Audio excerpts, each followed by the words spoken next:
নমস্কার শ্রোতা বন্ধুরা, শাম্ভবী প্রোডাকশনসের আজকের নিবেদন প্রখ্যাত অলৌকিক গল্পের লেখিকা সঞ্চারী ভট্টাচার্যের কলমে বেগুনবাড়ির বিভীষিকা গল্পটি। বেগুনবাড়ির বিভীষিকা মূলত দুই বন্ধুকে কেন্দ্র করে আবর্তিত হয়েছে। গ্রাম বাংলার চিত্রপটে লিখিত লেখিকার অন্যান্য ভৌতিক কাহিনীগুলির মধ্যে বেগুনবাড়ির বিভীষিকা কাহিনীটি বিশেষভাবে উল্লেখযোগ্য। তাই এই কাহিনীর রসাস্বাদন করুন আমাদের সাথে। শুরু করতে চলেছি লেখিকা সঞ্চারী ভট্টাচার্যের কলমে শাম্ভবী প্রোডাকশনসের আজকের নিবেদন বেগুনবাড়ির বিভীষিকা গল্পটি। শুনতে থাকুন।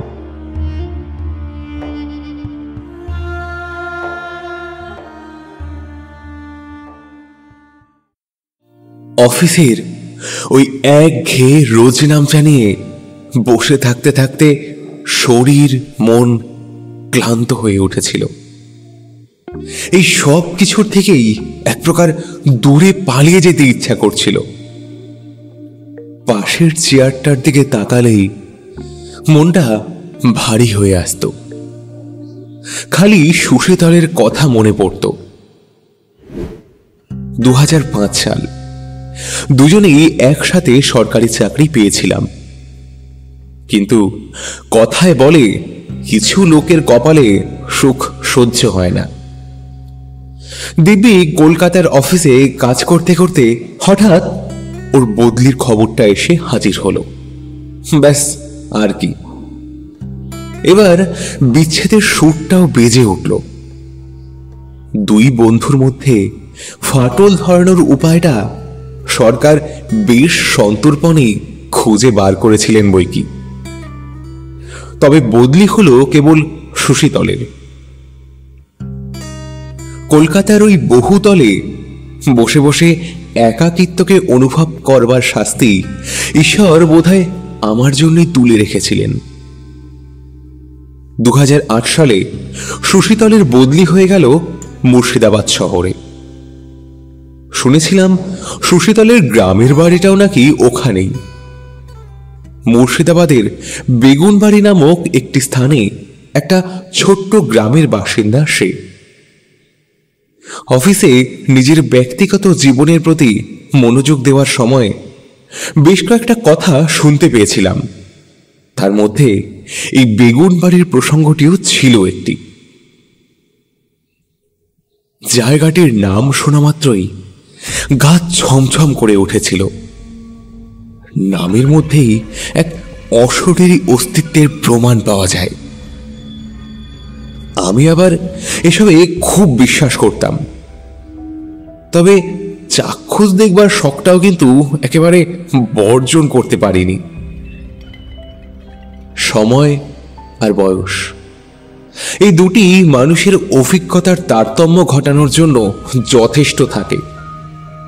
তাই বলতে পারেন সময়ের সাথে সাথে ভূত প্রেতের প্রতি ভয়টাও মন থেকে ধীরে ধীরে গায়েব হয়ে গিয়েছিল। কিন্তু সুশীতলকে সর্বদাই বলতাম, এই চল না, একদিন তোদের গ্রাম থেকে 2-4 দিনের জন্য ঘুরে আসি। এমনিতেও মুর্শিদাবাদ একটি ঐতিহাসিক স্থান। জায়গাটিতে নবাবী আমলের একাধিক নিদর্শন ছড়িয়ে ছিটিয়ে আছে। ওই জায়গাটায় গেলে অনেক অজানা অতীত সম্পর্কেও জানতে পারবো। তাছাড়া একাধিক জায়গায় ঘুরে বেড়ালেও মুর্শিদাবাদ দর্শন হয়নি আমার।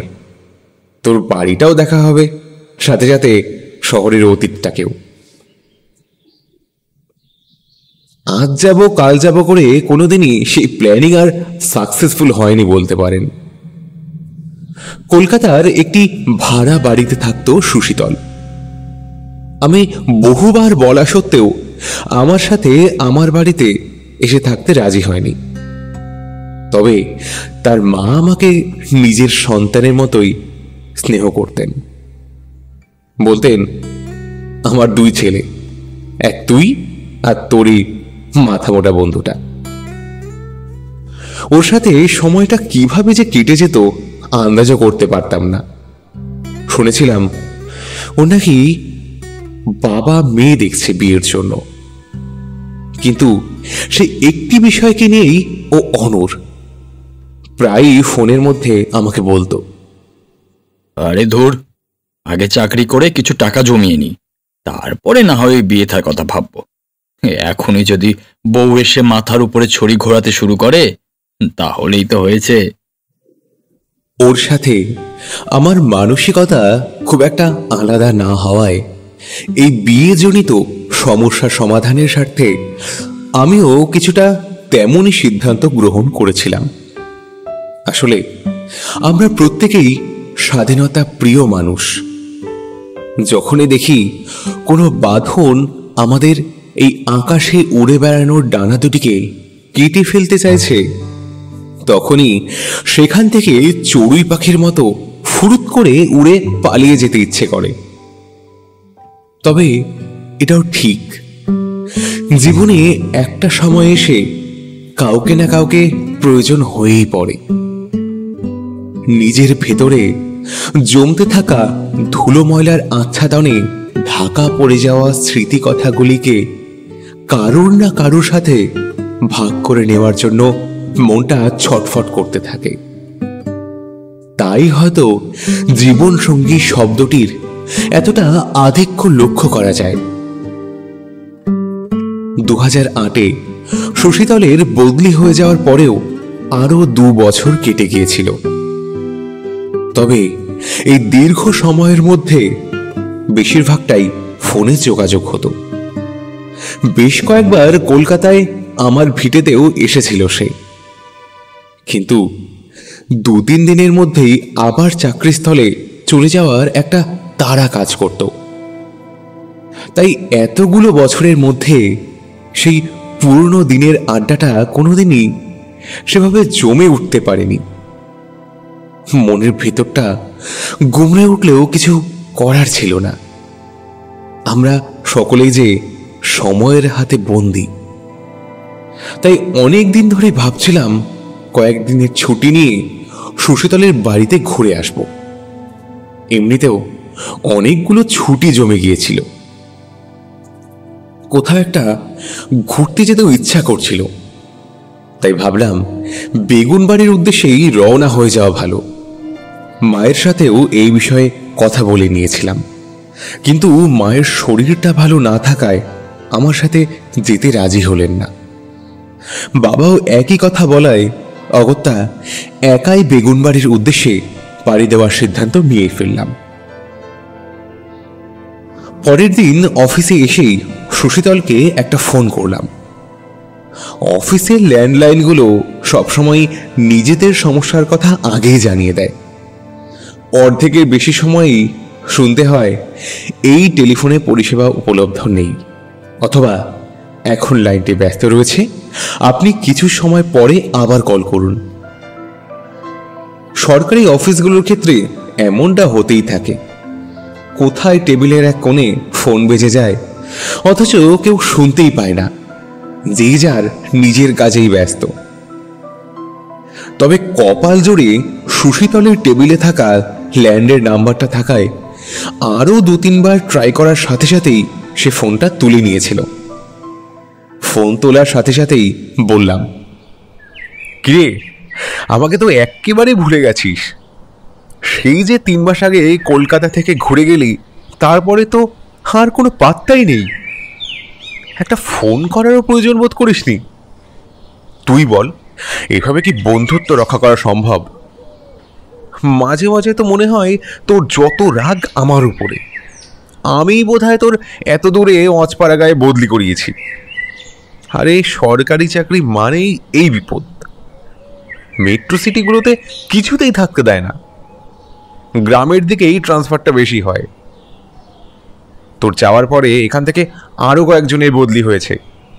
তারা ব্রাঞ্চ ম্যানেজারের সাথে কথা বলেও কোনো সুরাহা করতে পারেনি। একজনকে তো সেই সুন্দরবনের গোসাবায় পাঠিয়ে দিয়েছে। সে তো কাঁদো কাঁদো অবস্থা। কিন্তু কি করবে বল, সরকারি চাকরি বলে কথা, ছেড়ে দেওয়াও যায় না সারা জীবনের নিশ্চিন্ততা। কিরে, তুই কোনো কথা বলছিস না যে? আমার কথা শুনে সুশীতল বলে উঠল, আরে না রে, আসলে কয়েকদিন ধরে শরীরটা ভালো নেই বুঝলি। এমনিতেই বর্ষাকাল, আবহাওয়ার পরিবর্তনের জন্য শরীরটা ঠিক লাগছে না। তারপরে এদিকে আবার বাবার শরীরের অবস্থাও ভালো নয়, কয়েকদিন ধরে হাসপাতাল ঘর করতে হয়েছে। তবে এখন আগের থেকে ভালো আছে।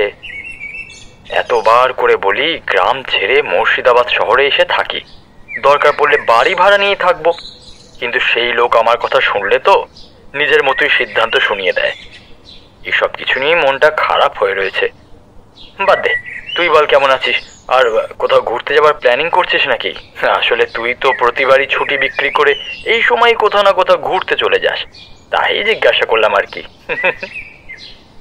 আমি ওর কথা শুনে হো হো করে হেসে উঠলাম।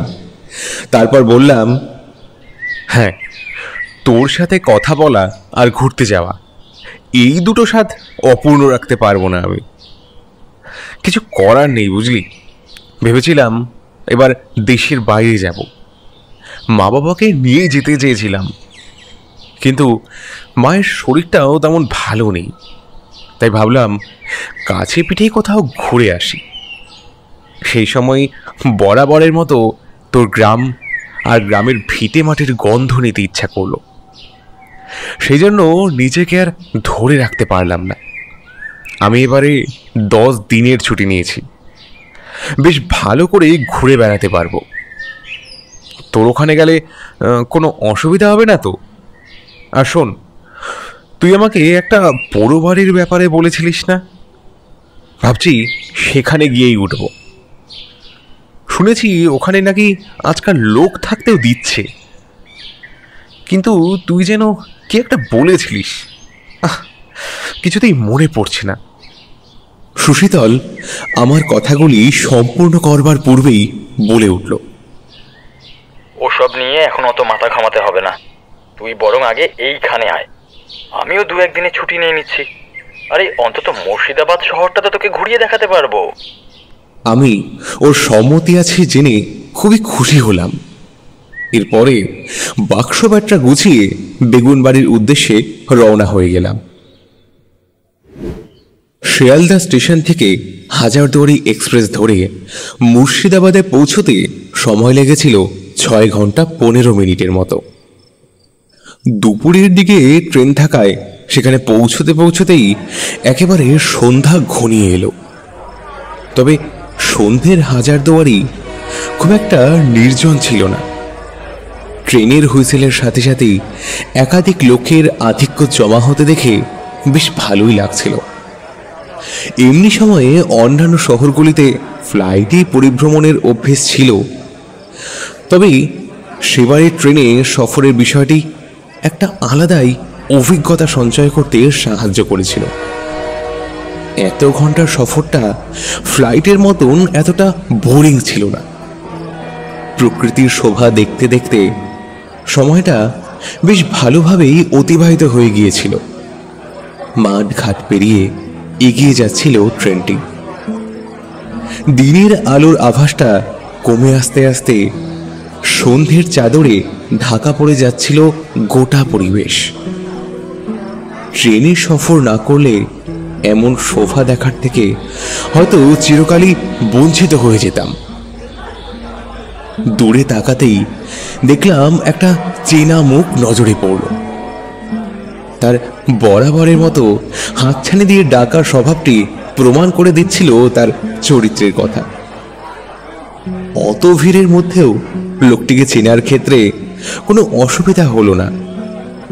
আমি এগোতে যাব এমন সময়ে হাত দেখিয়ে সুশীতলই আমার দিকে এগিয়ে এসে বলল, বাবা, বড় লোকের চালটা দেখছি তোর আর গেল না। ট্রেন থেকে নামার পরেও মনে হচ্ছে যেন প্লেনে সফর করে এলি। যেভাবে চোখ ঘুরিয়ে এদিকে ওদিকে দেখছিলিস, মনে হচ্ছিল কোনো বড় নামজাদা লোক হয়তো তোকে রিসিভ করতে এগিয়ে আসছে। পারিস বটে। সুশীতলকে উদ্দেশ্য করে বললাম, তোর মস্করা করার স্বভাবটা আর গেল না বল। আমাকে দেখলেই কিছু না কিছু নিয়ে ইয়ার্কি করা চাই। যাক, শোন না, এখান থেকে তাহলে কোথায় গিয়ে উঠবো? এখান থেকে তোর বাড়ি কত দূরে? তুই কি একেবারে অঁচপাড়া গায়ে থাকিস নাকি রে? ওখানে কি এমনি গাড়ি ঘোড়া চলে নাকি পায়ে হেঁটেই? আমার কথাগুলি শেষ হওয়ার আগেই সে বলল, কিছু করার নেই রে, আমার গ্রামের বাড়িটা শহর থেকে অনেকটাই ভিতরে। সন্ধ্যের পরে এমনিতেও ওই রাস্তায় কেউ আর যেতে চায় না। আসলে আমিও যে খুব একটা সানন্দে ওই রাস্তা দিয়ে যাই তেমনটাও নয়, কিন্তু কি করব বল, আর যে কোনো উপায়ও নেই আমার।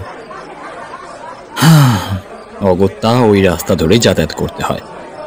অন্য পথ দিয়েও যাওয়া যায়, তবে অনেকটা ঘুরে যেতে হবে, তাই ওই পথ ধরেই এগিয়ে যাই। আমারও যে ভয় করে না এমনটা নয়। ওকে কথাটা শেষ করতে দিলাম না, তার আগেই পাল্টা প্রশ্ন করে বললাম, ওই পথ দিয়ে যেতে ভয় করে মানে? কেন, ওখানে কি এমন রয়েছে? সুশীতল কিছুক্ষণ আমার মুখের দিকে তাকিয়ে রইল, তারপর বলল, না, তেমন কিছু না, আবার অনেক কিছুই। আমি ওর কথার মাঝে লুকিয়ে থাকা ধাঁধাটিকে ঠিকমতো আন্দাজ করতে না পেরে বলে উঠলাম, আরে বাবা, এত ভনিতা না করে বলবি কি? সুশীতল আমার হাত থেকে সুটকেসটি নিয়ে বলল, আরে চল চল, রাস্তায় যেতে যেতে বাকিটা বলছি। সব কথা এখানে দাঁড়িয়ে সারবি নাকি? ওর মুখের আনন্দের হাসিটা কথার ভাঁজে অনেকটাই ম্লান হয়ে গিয়েছিল। ও জায়গাটি সম্পর্কে জানতে চাওয়ার পর থেকেই সে একটু অস্বস্তি অনুভব করতে শুরু করেছিল। তবুও আমার মুখের দিকে তাকিয়ে বলল, এখান থেকে একটা অটো নিয়ে এগোবো, তারপরে নেবে রিক্সা, তারপর পায়ে হেঁটে আরও কিছুটা পথ গেলেই আমাদের ভিটে নজরে পড়বে। তবে যে বিষয়টা নিয়ে এতটা ভয় পাচ্ছি সেটাও ওই রাস্তাতেই পড়বে। সুশীতল ফিসফিস করে কথাগুলি বললেও আমার কানে এলো। আমি তাকে উদ্দেশ্য করে পুনরায় খোঁচা মারলাম, হ্যাঁ রে, সেই থেকে তো শুনছি ওই পথে কিছু একটা আছে, কিছু একটা আছে, কিন্তু সেটা কি? আমার দিকে তাকালো সুশীতল। দেখলাম মাথায় বিন্দু বিন্দু ঘাম জড়ো হয়েছে। অন্যদিকে মেঘটাও হঠাৎ গর্জন করে উঠল। তাড়াতাড়ি চল রাজীব, এই মুহূর্তে বেরোতে না পারলে কাপড় জামা একেবারে ভিজে যাবে। তারপরে আবার গ্রামের রাস্তা, কাদা প্যাচ প্যাচে রাস্তা দিয়ে যেতে গেলে একেবারে নাজেহাল অবস্থা হবে। কাজেই এখন এসব বাজে কথা না বলে এগোনো যাক। চল চল। আমিও আর কথা বাড়ালাম না। মুর্শিদাবাদে নামার সাথে সাথে বৃষ্টি মাথায় নিয়ে এগোতে শুরু করলাম। বিষয়টা যে এতটা গুরুগম্ভীর হতে চলেছে সেটা আন্দাজ করতে পারলে হয়তো সেদিন ওয়েটিং রুমে রাতটা কাটিয়ে দিতাম। যথারীতি অটো পেয়ে গেলেও গ্রামের সীমান্তে এসে রিক্সা খুঁজে পাওয়ার কাজটা বেশ দুরূহ হয়ে উঠেছিল। প্রকৃতপক্ষে বৃষ্টির রাতে কোথায় বা রিক্সা পাওয়া যাবে? তারপরে আবার ওই মেঘের গর্জন, সব মিলিয়ে পরিবেশটা যেন আরো গা ছমছমে হয়ে উঠতে শুরু করেছিল। সুশীতলের মুখের দিকে তাকিয়ে দেখলাম চিন্তার পারদটা ক্রমেই বৃদ্ধি পাচ্ছে। ঝিরিঝিরি বৃষ্টি পড়তেও শুরু করেছিল। সেই সাথে মেঘের অনাবিল গর্জনের শব্দ কানের পর্দা ভেদ করে হৃদয়ে এসে বিঁধছিল। সুশীতল বলল, আর কোনো উপায় নেই, মনে হচ্ছে এখন পায়ে হেঁটেই বাকি রাস্তাটা এগোতে হবে। আমার কাছে একটাই ছাতি রয়েছে, তুই কি ছাতিটা সাথে এনেছিস? ওকে উদ্দেশ্য করে বললাম, হ্যাঁ, ছাতি আমার সাথেই রয়েছে, কিন্তু এখান থেকে এতটা রাস্তা পায়ে হেঁটে এগোনো কি ঠিক হবে? তারপরে আবার এই দুর্যোগের রাত, মনে হয় না এটা খুব একটা ঠিক সিদ্ধান্ত নেওয়া হবে সুশীতল। তার চেয়ে বরং চল আমরা এখানে এই কাছে পিঠে কোনো একটা দোকানের নিচের ছাউনিতে বসে কোনো রকমে রাতটা কাটিয়ে দিই। কারণ যা বৃষ্টি আসছে, মনে হয় না আমরা এর প্রকোপ থেকে নিস্তার পেতে পারবো। তারপরে আবার এই সজোরে বাজও পড়ছে। অসুবিধা হবে বলে মনে হয় না, তবে একটা রাস্তা আছে, ওই পথ দিয়ে গেলে তাড়াতাড়ি পৌঁছতে পারবো।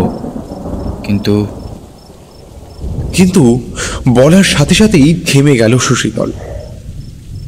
বারে বারে আমাকে উদ্দেশ্য করে কিছু একটা বলতে চাইল, তবে ওর কণ্ঠে ইতস্তত ভাব লক্ষ্য করতেই আমার সন্দেহটা একটু বেড়ে গেল। আমি জিজ্ঞাসা করলাম, তাহলে তো ওই রাস্তা দিয়ে যাবি ভাবছিস, যে রাস্তায়? কথাটা বলার সাথে সাথেই দেখলাম সুশীতলের চোখে মুখে ভয়ের আভাসটা যেন আরো তীক্ষ্ণ হয়ে উঠেছে। সে আমাকে উদ্দেশ্য করে বলল, হ্যাঁ রে, ঠিকই ধরেছিস, ওই পথেই পড়বে সেই পুরাতন জমিদার বাড়িটি। আমি তো সর্বদাই ওই রাস্তাটিকে এড়িয়ে চলবার চেষ্টা করতাম, কিন্তু ওই পথ দিয়ে না গেলে বাড়ি পৌঁছাতে অনেক দেরি হয়ে যাবে। বাবাও বাড়িতে একা রয়েছেন, অসুস্থ মানুষটাকে দেখাশোনার জন্যেও কেউ নেই বাড়িতে। আমিও সুশীতলের অসুবিধার বিষয়টি আন্দাজ করতে পারলাম। একটা জায়গায় পরিভ্রমণের অর্থ এমনটা নয় যে কারুর সুবিধাগুলোকে চোখে দেখেও দূরে সরিয়ে রেখে দেব। তাই প্রত্যুত্তরে জানালাম, ঠিক আছে, কোনো অসুবিধা নেই, চল তাহলে ওই পথেই যাই। আমরা দুজন এগোতে শুরু করলাম। গ্রামের ওই মায়া জড়ানো পরিবেশের মধ্যে সবকিছু থমথম করছিল। মনে হচ্ছিল অন্ধকারের গর্ভ থেকে ধেয়ে আসা ফিসফিসানির শব্দ আমাদের কানের কাছে এসে চুপিসারে কোনো কথা বলে দিয়ে যেতে চাইছে। ভয়ের আবেশ চারিদিকে ছড়িয়ে ছিটিয়ে পড়ছিল। নিজের চোখে গ্রাম দেখার অভিজ্ঞতা এর পূর্বে কোনোদিনই হয়নি, সেটি ছিল প্রথম। আর এই প্রথমবারের অভিজ্ঞতার মধ্যেই খুঁজে পাচ্ছিলাম একটা রহস্যের গন্ধ। বৃষ্টির ফোঁটাগুলি মাটিকে আলিঙ্গন করবার সাথে সাথেই একটা সোদা গন্ধ নাকে ভেসে আসছিল।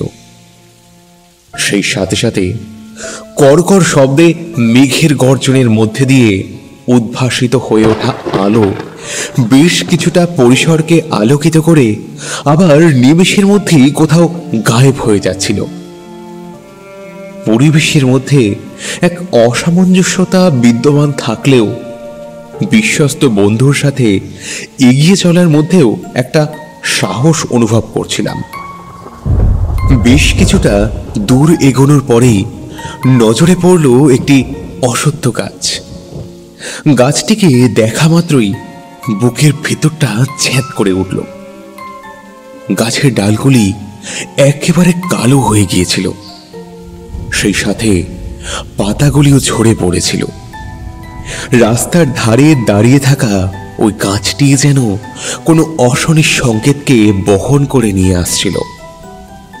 আমি সুশীতলকে উদ্দেশ্য করে একটা কথা জিজ্ঞেস করতে যাব, ঠিক সেই সময়ে প্রচন্ড জোরে মেঘ গর্জন করে উঠল। আমি কিছু বলার আগেই সুশীতলের দৃষ্টি পড়ল আমার দিকে। ওর চোখের দিকে তাকাতেই প্রচন্ড ভয় পেয়ে গেলাম। মনে হলো চেনা মানুষের মধ্যে প্রথমবারের জন্য কোনো অচেনা সত্তা নজরে পড়ল। আমি চকিত দৃষ্টিতে বিষয়টা ঘুরিয়ে দেওয়ার চেষ্টা করলাম। তারপরেই তাকে উদ্দেশ্য করে বললাম, কিরে সহসা তোর চোখের চাউনি ওরকম পরিবর্তিত হয়ে গেল কেন? আমি কি কিছু ভুল বলেছি? কথাটি শোনা মাত্রই সে বিষয়টিকে এড়িয়ে যাওয়ার চেষ্টা করল। তারপর বলল, তুই তো এগোনোর থেকে গ্রামের শোভা দেখতেই বেশি ব্যস্ত হয়ে রয়েছিস। বলছি না তাড়াতাড়ি যেতে হবে আমাদের, পা চালা তাড়াতাড়ি। সহসা সুশীতলের আচরণের মধ্যে একটি বৃহৎ পরিবর্তন নজর পড়তেই আমি চমকে উঠলাম। বললাম, না না, আমি তো পা চালাচ্ছি। আসলে মেঘের গর্জনে বড্ড ভয় করছে, সেই সাথে এই থমথমে পরিবেশ, ঝিঝি পোকার ডাক, এই শব্দগুলিও স্পষ্টভাবে কানে আসছে। এই প্রথম এতটা ভয় করছে সুশীতল। ওই আকাশের দিকে তাকিয়ে দেখ, বজ্রের শিখাগুলো কালো আকাশের বুকে উল্কে কেটে আবার হারিয়ে যাচ্ছে। এমন শোভা কি সহজে দেখা যায়? তাই এগুলোই বলতে পারিস নজর কাটছে। এখন তুই যদি আমাকে ভুল বুঝিস তাহলে আর কি করব বল? সুশীতল তখনও আমার দিকে স্থির দৃষ্টিতে তাকিয়ে দেখেই চলেছে। তার চাহনির মধ্যে এই পরিবর্তন আমাকে ভাবিয়ে তোলার সাথে সাথে হাজারো কৌতূহল সৃষ্টির ক্ষেত্রেও যথেষ্ট ছিল। তবে আমি কথা না বাড়িয়ে বললাম, আচ্ছা বাবা, চল। তোর যে বাড়ি যাওয়ার তাড়া আছে সেটা মুখ দেখেই বোঝা যাচ্ছে। তবে আগে তোকে কোনোদিনও এত সামান্য বিষয় নিয়ে এতটা রেগে যেতে দেখিনি। সুশীতল আমাকে উদ্দেশ্য করে বলল, আরে না রে, সেরকম কিছু নয়। দেখ না, এতক্ষণ পা চালিয়ে এইটুকুই পথ আসতে পেরেছি মোটে। এরপরে আরো কতটা যেতে হবে তোর আন্দাজ আছে? ওই যে দেখতে পাচ্ছিস সামনে সেই বড় বাড়িটা? আমি ওই দিকে তাকাতেই শিরদাঁড়া বেয়ে হিমের রক্তের স্রোত বয়ে গেল। ক্ষণিকের মধ্যেই সজোরে মেঘটা গর্জন করে মুষলধারে বৃষ্টি শুরু হলো। এতক্ষণ শুকনো মেঘের ঝংকারের শব্দেই কান বিদীর্ণ হয়ে যাচ্ছিল, এখন আবার তার সাথে যুক্ত হলো প্রবল বর্ষণ। সব মিলিয়ে বাড়ি পৌঁছানোর তাগিদটা সেদিন একেবারেই ধামাচাপা পড়ে গিয়েছিল। বৃষ্টির ছাটে সম্মুখে থাকা কোনো কিছুই নজরে পড়ছিল না। আর কোনো উপায় না দেখে অগত্যা ওই জমিদার বাড়ির দিকেই উদ্দেশ্য করেই এগোতে থাকলাম আমি। আমাকে ওভাবে উদ্যত হতে দেখে সজোরে চিৎকার করে উঠল সুশীতল। তারপর বলল, আরে কি রে, তুই ওইদিকে কোথায় যাচ্ছিস? তোর কি মাথা খারাপ হয়ে গেছে নাকি? আমি বিষয়টা আন্দাজ করতে পেরে বললাম, দেখ, এমনিতেই ওই জমিদার বাড়িটা দেখবার খুব স্বাদ ছিল, তারপরে আবার এই বর্ষণের রাত, সব মিলে ব্যাপারটা বেশ ভালোই জমবে। চল না, দেখি না কি হয়। পরিস্থিতির ভার সামলানোর কাজটা এতটাও সহজ ছিল না। দুজনেই কোনো উপায় না দেখে জমিদার বাড়ির দিকে এগোতে শুরু করলাম। গেটের কাছে পৌঁছতেই একটা বড় পাখি বিশ্রী সুরে ওই তুমুল বৃষ্টির মধ্যেও আমাদের কানের ধার ঘেঁষে অন্ধকারের গর্ভে বিলীন হয়ে গেল। আমি ওই বিশ্রী চিৎকারের শব্দ শুনেও আতঙ্কিত হয়ে উঠলাম। একবার জমিদার বাড়ির দিকে নজর পড়তেই মনে হলো পুরনো বারান্দায় কেউ যেন দাঁড়িয়ে আছে। বাজের ঝলকানিতে তার সাদা কাপড়ের আঁচলটিকে একবার দেখার সাথে সাথেই সেটি পুনরায় অন্ধকারে মিলিয়ে গেল। আমি আন্দাজ করতে না পেরে সুশীতলকে বললাম, চল, আর কোনো গতি নেই, আমার সঙ্গে টর্চ রয়েছে, ওই দিয়েই কাজ চালিয়ে নেব। কিন্তু খাবার, পেট যে চুই চুই করছে, তারপরে আবার এত পুরনো জমিদার বাড়ি। অন্য সময় হলে তো এখানে এসে কবজি ডুবিয়ে খেতে পারতাম, জমিদারির স্বাদ আস্বাদন করতে পারতাম। কিন্তু এখন আর কি করে হবে সেসব? বাড়ি তো ধসছে, তবে রাতটুকু মাথা গোজার জন্য এটাই যথেষ্ট। আমরা দুজনেই পা চালিয়ে বাড়ির ভেতরে প্রবেশ করলাম। বাড়ির সম্মুখে এসে নজরে পড়ল একটা কালো পেঁচাকে। সেটির চোখের চাহনি প্রমাণ করছিল ওই স্থানের মিশে থাকা ভয়াবহতাকে। বেশ কয়েকবার কর্কশ সুরে সেটি টেকে উঠতেই আবার বাজ পড়ল। আলোর ঝলকে চোখ সরিয়ে নিলাম, কিন্তু পরক্ষণেই সেদিকে চোখ যেতেই দেখলাম পেঁচাটি আর নেই। ভয়ে গায়ে কাঁটা দিয়ে উঠল। সুশীতলকে উদ্দেশ্য করে জিজ্ঞাসা করলাম, কিরে, তুই শুনতে পাচ্ছিস আমার কথা? বেশ কয়েকবার ডাকাডাকির পরেও কোনো সাড়া শব্দ পেলাম না। সুশীতল কোথায় গেল? এখানেই তো ছিল। জায়গাটির অন্তস্থে লুকিয়ে থাকা ভয় আমাকে জর্জরিত করে তুলেছিল। এমন সময়ে হঠাৎ পেছন থেকে একটা শব্দ ভেসে আসতেই সেদিকে তাকালাম। দেখলাম সুশীতল দাঁড়িয়ে। তুই কোথায় গিয়েছিলিস? তোকে কতবার করে ডাকলাম, অথচ কোনো সাড়া শব্দ দিলি না। সুশীতল আমার দিকে অবাক নজরে তাকিয়ে বলল, ভিতরে চল, আমি তো এতক্ষণ তোর পাশেই দাঁড়িয়েছিলাম, তুই আমাকে লক্ষ্য করিসনি। আমি কথা না বাড়িয়ে তার সাথে বাড়ির ভিতরে চলে গেলাম। ভিতরে প্রবেশ করতেই সামনে একটি বড় ঝাড়বাতি নজরে পড়ল। ঝোড়ো হাওয়ায় ঝাড়বাতির কাঁচের ঝালিগুলি সজোরে নড়ে উঠতেই ঝুনঝুন শব্দটি চারিদিকে বিক্ষিপ্তভাবে ছড়িয়ে পড়ল। সেই সাথেই কানে এলো নুপুরের শব্দ। মনে হলো কেউ যেন আমার পাশ ঘেঁষেই দৌড়ে চলে গেল। সাথে সাথেই মেঘের গর্জন কানে এলো। সুশীতল আমার দিকে এগিয়ে এসে বলল, আয় তাড়াতাড়ি ভিতরে যাই, যখন এখানেই থাকতে হবে তাহলে এখানকার সেই প্রাচীন ইতিহাসের কথা তোকেও জানাই। আজকের রাতটা না হয় গল্প শুনেই কাটিয়ে দেব দুজনে, কি বলিস? আমার শরীরে কোনো বল ছিল না। চোখের সামনে এতদিনের পরিচিত বন্ধুটিকে দাঁড়িয়ে থাকতে দেখেও তাকে বিশ্বাস করতে পারাটা এক প্রকার সম্ভব হচ্ছিল না। সামান্য সময়ের জন্য অন্যমনস্ক হয়ে পড়লেও আবার নিজের সত্তায় ফিরে এসে বললাম, বেশ, চল তাহলে। এমনিতেই এই জায়গাটা কেমন যেন মনে হলো, কারোর নুপুরের শব্দ পেলাম। তুই কি শুনতে পেয়েছিলিস? সুশীতল আমাকে উদ্দেশ্য করে বলল, না রে, আমি কিছুই শুনতে পাইনি। এই বাজের আওয়াজ ছাড়া আর কিছুই কানে আসেনি আমার। ওকে আবার স্বাভাবিক অবস্থায় কথা বলতে দেখে মনের মধ্যে থাকা দুশ্চিন্তাগুলি অনেকটাই কেটে গিয়েছিল। বাজে চিন্তাগুলিকে দূরে ঠেলে সরিয়ে জমিদার বাড়িতে প্রবেশ করলাম। উঠোন পেরোতেই নজরে পড়ল সিঁড়ি। সিঁড়িটা ওপরের দিকে উঠে গিয়েছিল। সুশীতল আমাকে উদ্দেশ্য করে বলল, চল উপরে যাওয়া যাক, নিচে থাকলে আরও অস্বস্তি হবে। তাছাড়া বেশিরভাগ জায়গাটা ভেঙে যাওয়ায় এখানে বৃষ্টির জলও হয়তো আসবে। উপরে একটা না একটা ঘর পেয়ে যাব, সেখানেই রাতটা কাটিয়ে দেওয়া যাবে।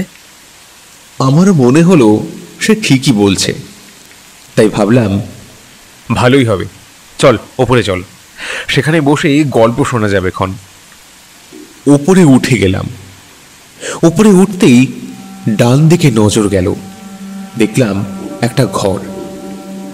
বাকি অংশের অনেকটা জায়গায় ভগ্ন অবস্থায় পড়ে রয়েছে।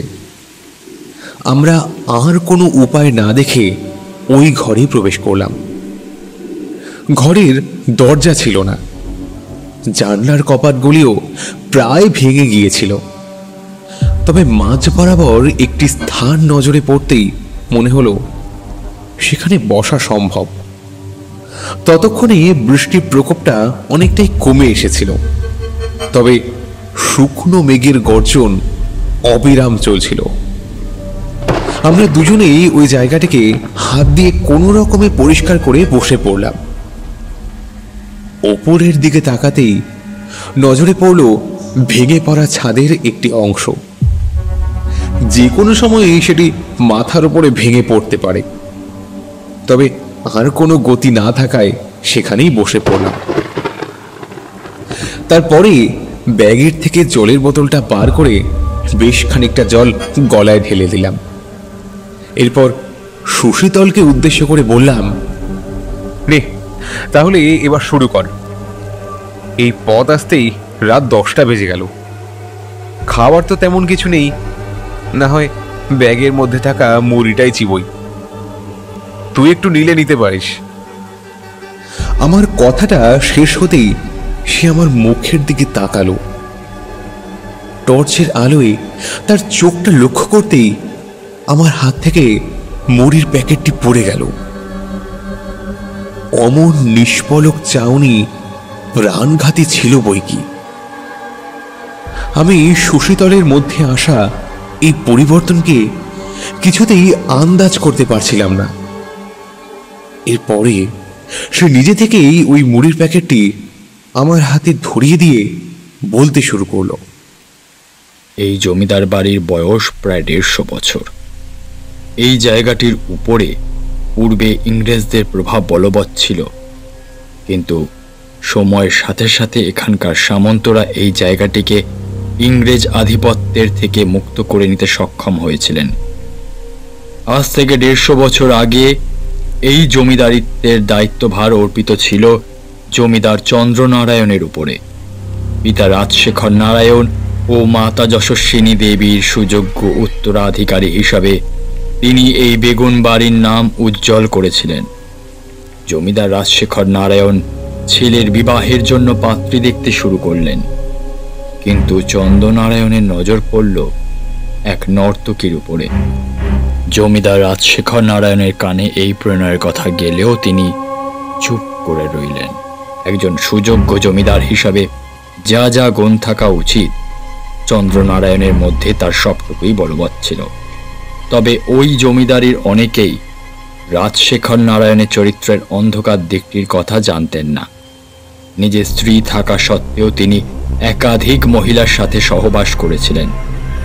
বহু মহিলাকে নিজের ভোগের বস্তু বানিয়ে তাদেরকে এই জমিদার ভিটের অন্ধকার কুঠুরিতে পুঁতে দিয়েছিলেন। কেউই তার হদিশ পেতেন না। চন্দ্রনারায়ণের পছন্দের নর্তকীর নাম ছিল কুন্তিবালা।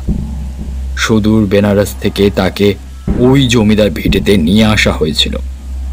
কুন্তিবালার রূপ ছিল দেখার মতন। তার দিকে একবার তাকালেই সকলে বিভোর হয়ে যেতেন। তবে চন্দ্রনারায়ণ তার বাইরের রূপদর্শনের পাশাপাশি তার অন্তর্মনটিকেও চিনতে পেরেছিলেন। তাই কুন্তিবালা অত পুরুষের মধ্যে কেবল তার কাছেই ধরা দিয়েছিলেন। এই ভালো লাগা ক্রমে ভালোবাসায় রূপান্তরিত হয়ে গিয়েছিল। কুন্তিবালাকে দেখা মাত্রই জমিদার রাজশেখরের অন্তরের নোংরামিটা ধীরে ধীরে বৃদ্ধি পেতে থাকল। তিনি সকলের সম্মুখে তার সাথে ভদ্রভাবে কথা বললেও মনের মধ্যে তাকে ভোগ করার পরিকল্পনাও বানিয়ে ফেলেছিলেন। এই সবই ঘটে চলেছিল চন্দ্রনারায়ণের অলক্ষ্যে। রাজশেখর নারায়ণ কুন্তিবালাকে নিজের কাছে পাওয়ার জন্য এই ঘরটিতেই তার থাকবার ব্যবস্থা করে দিয়েছিলেন। সুশীতলের কথা শেষ হতে না দিয়েই আমি তাকে থামিয়ে জিজ্ঞাসা করলাম, তাকে যে থাকবার জন্য এই ঘরটি দেওয়া হয়েছিল সেটা তুই জানলি কিভাবে? সুশীতল জানলার দিকে এগিয়ে গিয়ে বলল, তোর পিছনের দিকে তাকিয়ে দেখ, এখনো কুন্তিবালার ছবির একটা অংশ ভগ্ন অবস্থায় দেওয়ালের সাথে ঝুলছে। সুশীতলের কথাটি শেষ করার সাথে সাথেই আবার মেঘ গর্জন করে উঠল। সেই আলোয় স্পষ্ট দেখলাম কুন্তিবালার মুখখানি। সত্যি মনে হলো কেউ যেন তুলি দিয়ে এঁকে দিয়েছেন। ছবির সমগ্র অংশটি নজরে না পড়লেও যেটুকু দেখতে পেয়েছিলাম তা থেকেই তার সৌন্দর্যের বিষয়টি স্পষ্ট আন্দাজ করা সম্ভবপর ছিল। আমিও কথা না বাড়িয়ে বললাম, তারপরে কি হলো সুশীতল? সুশীতল জানলার দিকে তাকিয়ে আবার বলতে শুরু করলো, একদিন রাতে জমিদার রাজশেখর এই ঘরের সামনে এসে উপস্থিত হলেন। সেদিনও এরকমই একটি বৃষ্টির রাত ছিল। ঝড়ের শনশন শব্দটি কানে স্পষ্ট শুনতে পাওয়া যাচ্ছিল। সেই সাথেই মেঘের গর্জনের শব্দে আকাশ বাতাস মুখরিত হয়ে উঠছিল। জমিদার রাজশেখর নারায়ণ জোরে জোরে দরজা ধাক্কাতে লাগলেন। কুন্তিবালা তখন নিদ্রায় আচ্ছন্ন। সদর দরজায় আওয়াজ পেতেই তার ঘুম ভেঙে গেল। তিনি দরজার দিকে তাকিয়ে ভাবলেন চন্দ্রনারায়ণ এসেছে। আনন্দে আত্মহারা হয়ে বললেন, প্রতিদিনের মতো আজও আমার সাথে দেখা করতে এসেছো বলো? যাচ্ছি, দাঁড়াও। কুন্তিবালা নিজের অজান্তেই সেদিকে এগিয়ে গেলেন। এরপরই দরজার খিল সরাতেই দেখলেন জমিদার রাজশেখর দাঁড়িয়ে। তাকে দেখা মাত্রই মুখটা ঢেকে ফেললেন কুন্তিবালা। জমিদার রাজশেখর ঘরে প্রবেশ করলেন। কুন্তিবালা তাকে উদ্দেশ্য করে বললেন, আপনি কি কিছু বলতে এসেছেন জমিদার বাবু? এত রাতে আমার ঘরে? রাজশেখর বললেন, আসলে তোমাকে দুদিন ধরে দেখিনি, এমনকি নৃত্য পরিবেশনা করতেও দেখিনি। একজনের থেকে খবর পেলাম তোমার শরীরটাও খারাপ হয়েছে, তাই ভাবলাম একবার খোঁজ নিয়ে যাই। জমিদার বাবুর এই দরদি চরিত্রের কথা সকলেই জানতেন।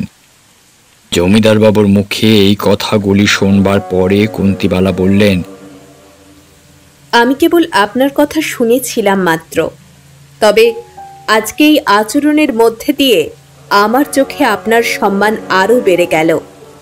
আমি এখন অনেকটাই ঠিক আছি জমিদার বাবু।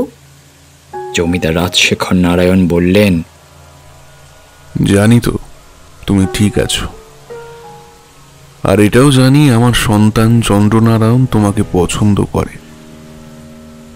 তবে এই পরিবারে যে কোনো সুন্দর জিনিসের উপরেই আগে আমার অধিকার জন্মায়, তারপরেই বাকি সকলের। আজকের রাতটা তুমি আমায় দিয়ে দাও কুন্তিবালা। আমি তোমায় কথা দিচ্ছি, তুমি আজীবন আমার পুত্রের স্ত্রী রূপেই মর্যাদা পাবে। তবে তোমাকে উপভোগের ইচ্ছেটা আমি পরেও পেতে চাই। চিন্তা নেই, আমার এই সত্যের কথা আমার সন্তানের কানে কোনোদিনও পৌঁছবে না। এসো আমার কাছে, এসো আমার কাছে, এসো কুন্তিবালা। তোমাকে ভোগ করবার জন্য সেই থেকে আমি ছটফট করেই চলেছি। কুন্তিবালা এক পা করে পিছোতে লাগলো। এ আপনি কি বলছেন জমিদার বাবু? আপনি আমার পিতৃতুল্য, আপনি আমাকে কিভাবে এই নজরে দেখতে পারেন? এমনটাও কি সম্ভব? না, এমনটা করবেন না। আমরা বাইজি হলেও আমাদেরও সম্মানের সাথে বাঁচার অধিকার রয়েছে। বেশ, আমি এখান থেকে চিরকালের জন্য চলে যাব, আর কোনো দিনও এই মুখ হব না। চিন্তা নেই, চন্দ্রনারায়ণ কোনোদিনও আপনার এই সত্যের কথা জানতে পারবে না। আমি তাকে কিছুই জানাবো না। এই রাতের অন্ধকারেই আমি এই জমিদার ভিটে ছেড়ে বেরিয়ে যাব। আমাকে দয়া করে যেতে দিন, দয়া করুন আমাকে। জমিদার রাজশেখর নারায়ণ কোনো কথা শুনলেন না। বাইরে বজ্রপাতের শব্দের সাথে ধ্বনিত হতে লাগলো তার অট্টহাসির শব্দটিও। এরপরে তিনি কুন্তিবালার দিকে লোলুপ দৃষ্টিতে অগ্রসর হতে থাকলেন। কুন্তিবালার শরীরটিকে স্পর্শ করার সাথে সাথেই রাজশেখর তাকে নিজের কাছে নিয়ে আসবার চেষ্টা করলেন। বলপূর্বক টেনে নিয়ে আসতে চাইলেও কুন্তিবালা কোনোভাবেই সেই শখ পূরণ করতে দিলেন না। তার কাছে সর্বদা তিনি একটি ধারালো ছুরি রাখতেন। তিনি কোমর থেকে সেই ধারালো ছুরিটিকে বার করে জমিদার রাজশেখরের গলার দিকে এগিয়ে দিলেন। সাথে সাথে জমিদার মশাইয়ের নলি কেটে গল গল করে রক্ত নিঃসৃত হতে শুরু করলো। জমিদার রাজশেখর নারায়ণ যন্ত্রণায় কাতর হয়ে রক্তাক্ত শরীরটিকে নিয়ে মাটিতে লুটিয়ে পড়লেন। আর ঠিক সেই সময়ে চিৎকারের শব্দ বাইরে পৌঁছতেই বেশ কিছু সিপাহী তলোয়ার ও ধারালো অস্ত্র নিয়ে ওই ঘরে প্রবেশ করতে দেখলেন জমিদার মাটিতে মৃত অবস্থায় পড়ে রয়েছেন। যশস্বিনী দেবী বিষয়টি আন্দাজ করতে না পেরে এক সিপাহীকে উদ্দেশ্য করে বললেন, এই নর্তকী নিজের রূপ দেখিয়েছে, সেই বংশের প্রদীপের উপরে হাত বাড়াতে চেয়েছিল, কিন্তু সে জানে না আগুনে হাত দিলে হাত তো পুড়বেই। এই মেয়ে কাউকেই ভালোবাসতে পারে না। অমন দেবতুল্য মানুষটিকে পর্যন্ত সে মেরে ফেলতে দুবার ভাবেনি। এখনো সে কিভাবে মাথা উঁচু করে আমার সম্মুখে দাঁড়িয়ে থাকতে পারে? সিপাহী, আমার আদেশ, আমার সামনেই তুমি এই তরবারি দিয়ে তার শিরচ্ছেদ করো। পরিবারে এত হট্টগোলের শব্দ পেয়ে চন্দ্রনারায়ণ সেখানে উপস্থিত হয়েছিলেন। কুন্তিবালা ওই স্থান ছেড়ে পালাতেই পারতেন, কিন্তু এই নোংরা শরীরটি নিয়ে তিনি জীবিত থাকতে চাননি। মৃত্যুর আগে তিনি বলেছিলেন, আমার যে শরীরের উপরে কেবল চন্দ্রনারায়ণের অধিকার ছিল, সেটি মৃত্যুর পরেও তাঁরই থাকবে। কেউ কোনোদিনও আমাকে স্পর্শ করতে পারবে না। আমি মৃত্যুর পরেও এই অপরাধের বদলা নিতে ফিরে আসব, ঠিক ফিরে আসব। কুন্তিবালার কথা শেষ হতে না হতেই জমিদার গিন্নির কথা মতো সিপাহী কুন্তিবালার দিকে এগিয়ে গিয়ে তার শিরচ্ছেদ করে দিলেন। চন্দ্রনারায়ণ পৌঁছানোর আগেই সব কিছু শেষ হয়ে গিয়েছিল। কিন্তু এখানেই কাহিনী শেষ হয়ে যায়নি। কুন্তিবালা মৃত্যুর পরেও ফিরে এসেছিলেন, আর এই অমাবস্যার রাতেই তার আত্মা ফিরে এসে একে একে সকলে প্রাণ হরণ করেছিল। এমনটা নাকি শোনা গেছিল যশস্বিনী দেবীর কাটা মুন্ডটিকেও ঠিক একইভাবে ওই দালানের সামনে পাওয়া গিয়েছিল। সেই সাথে পাওয়া গিয়েছিল সিপাহীদের দেহগুলিকেও। তাদের ধর থেকে শিরটিকে কেউ আলাদা করে দিয়েছিল, কিন্তু চন্দ্রনারায়ণকে নাকি আর কোনোদিনও খুঁজে পাওয়া যায়নি। সে নাকি এক প্রকার এই ভিটে থেকে গায়েব হয়ে গিয়েছিল কোথাও। কাহিনীটি সমাপ্তি হবার পরেই সুশীতল থামল। মনে হচ্ছিল চোখের সামনে সবটাই দেখতে পাচ্ছিলাম। ওকে জানলার সামনে ওরকম ঠায় দাঁড়িয়ে থাকতে দেখে বললাম, কিরে, ঘড়িতে তো প্রায় 3টে বাজে। প্রায় 1.5 ঘন্টা ধরে তুইও জানলার সামনেই দাঁড়িয়ে রয়েছিস, একবারের জন্যেও এদিকে ফিরিসনি। আরে বাবা, গল্প তো শেষ হয়ে গিয়েছে, সাথে বাইরে বৃষ্টি আর মেঘের গর্জনটাও থেমে গিয়েছে। চল বাবা, এই ভুতুরে জায়গা থেকে ভালোই ভালো এখন বেরিয়ে পড়ি। বাড়িতে গিয়ে আবার কাকুকেও তো দেখতে হবে নাকি। কিরে, তুই কি আমার কোনো কথাই শুনতে পাচ্ছিস না? এতবার ডাকার পরেও সুশীতল কোনো সাড়া না দেওয়ায় আমি উঠে দাঁড়ালাম। এরপরে তার দিকে টর্চের আলোটা ফেলতেই আমার শির দাঁড়াবে হিমেল রক্তের স্রোত বয়ে গেল। দেখলাম সুশীতলের পরিবর্তে সেই স্থানে দাঁড়িয়ে রয়েছে এক মুন্ডু কাটা দেহ। কুন্তিবালা নিজের কাটা মুন্ডুটিকে হাতে নিয়ে সজোরে হাসতে শুরু করলেন।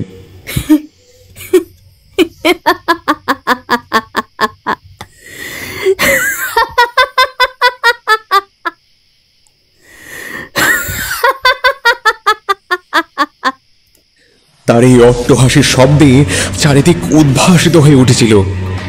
আমার দমটা বন্ধ হয়ে আসতে লাগলো। মনে হলো কেউ যেন শ্বাসরোধ করে আমাকে মেরে ফেলতে চাইছিল। সেই হাসির শব্দটা সেদিন জমিদার বাড়ির সীমান্ত পর্যন্ত আমার পিছু করছিল।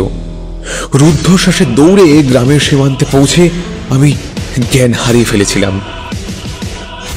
জ্ঞান ফিরলে দেখছিলাম গ্রামের কিছু মানুষ আমাকে ভিড় করে রয়েছেন। এরপরে আমি তাদেরকে গোটা ঘটনাটির কথা জানালে তারাই আমাকে সুশীতলের বাড়ি পর্যন্ত পৌঁছে দিয়েছিলেন।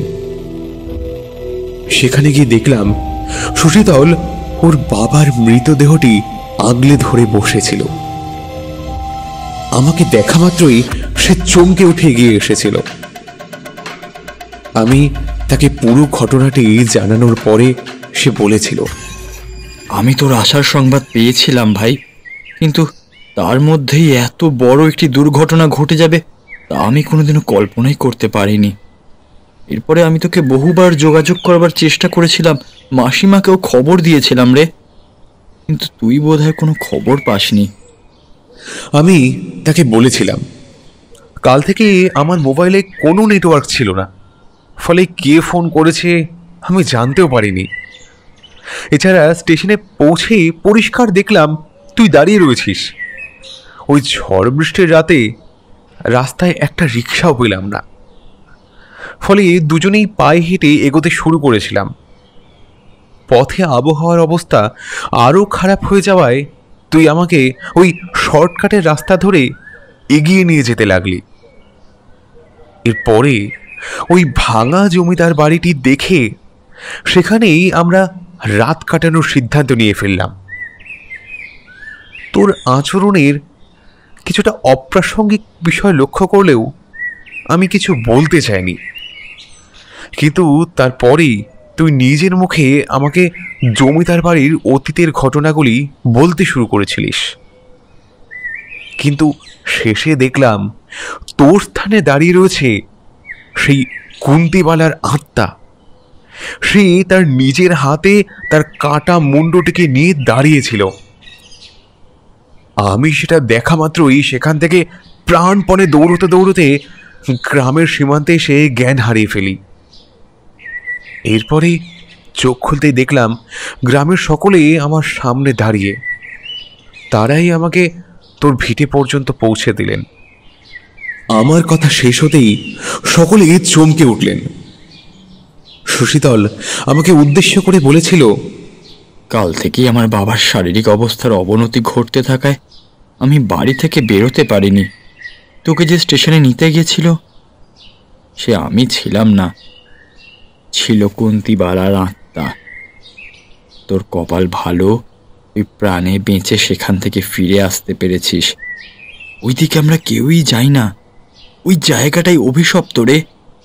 ঈশ্বরের আশীর্বাদে তুই জীবিত আছিস এখনো।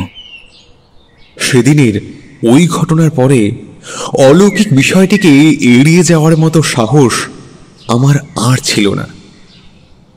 মৃত্যুর অন্তিম দিন পর্যন্ত ভূতের অস্তিত্বে বিশ্বাস করতে বাধ্য হয়েছিলাম। কিছু জিনিস যে সত্যি আমাদের বোঝার বাইরে থেকে যায়, সেটি নিজের জীবন দিয়ে উপভোগ করা এই ঘটনাটি আমাকে আন্দাজ করতে শিখিয়ে দিয়েছিল।